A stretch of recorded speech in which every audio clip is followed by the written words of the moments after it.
I have a lot of nightmares. Most nights I try to forget them. I don't talk about them much, but I get them every night now. They can be about all kinds of things. Last night I dreamt I was in a mental institution. It was okay though.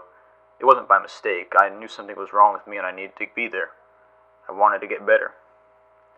On top of this dream added stress, like you would have in a school anxiety dream. Because I didn't do well, I progressed slowly and had trouble with instructions. I was also very poor at their tests. I remember always being the last person to leave a group session, and when I used the computers I couldn't figure out how to log out, so the orderly thought I was ignoring her. I felt really bad, but I knew they were only trying to help me to do their job, and they thought I was resisting. For a while things were okay, if difficult. I got to know the staff and we had some downtime. It was almost like a sitcom for a while. I remember a bit where someone donated a pie to the library instead of a book. There was one guy who got admitted at the same time as me. We weren't really friends, though I guess he saw us as two of a kind and stuck close to me because we had started together. He cheated somehow. Dream logic cheating, like a video game. I struggled to get ahead and he cheated his way through the courses. He even got his hands on supplies and materials he wasn't supposed to have yet. And then one day, he made a knife.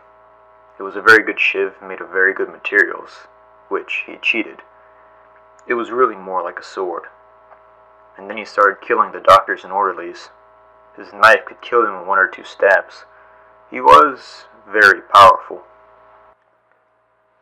But he didn't come after me.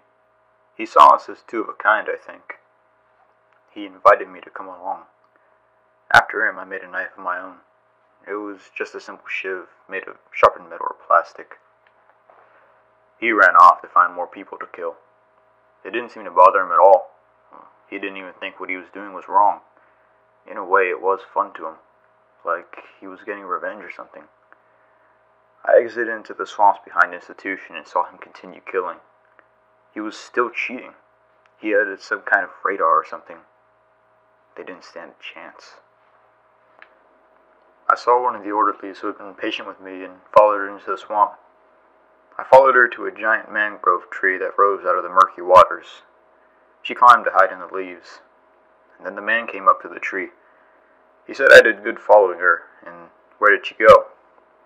And I lied. I don't know. He turned around to look for her. I knew that this was my only chance. The element of surprise was all I had on my side. He might turn on me, but even if he didn't, he would still keep killing these people. I had to stop him. I clung to him tightly, stabbing his softest points. I knew if he got me with his knife, it would all be over. I was terrified and just sick. I was fighting for my life, clutching him. I couldn't stop stabbing small, shallow wounds. I aimed for his kidneys. I was crying and stabbing, panicked. I knew that everything I had worked for was undone. All the people I had trusted and opened up to and cared for were gone. So I screamed. Why? But I couldn't stop. Why'd you kill him? I couldn't give him a pause to answer. So I just kept stabbing and screaming and crying.